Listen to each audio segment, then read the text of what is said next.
খালেদা জিয়া সমগ্র বাংলাদেশের সম্পদ।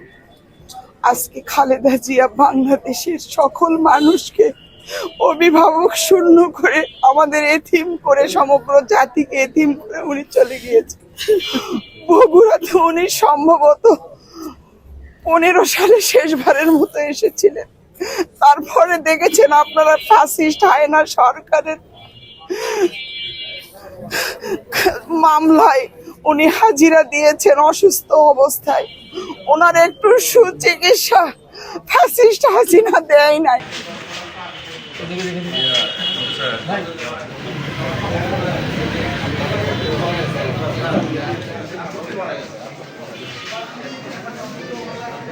উনাকে বাহিরেও যেতে দেওয়া হয়নি। আমরা অনেক দাবি করেছি, আমরা অনেক আন্দোলন করেছি, তারপরে উনাকে বাহিরে যেতে দেয়নি। এখানেও একটা কারণ আছে, কারণ উনি বাহিরে গেলে, উনি হাসিনা সরকার নয় তো আমার ম্যাডাম, আমার আম্মা, কারণ জানে উনি যে বাহিরে গেলে উনাকে ঢুকতে দিবেন না।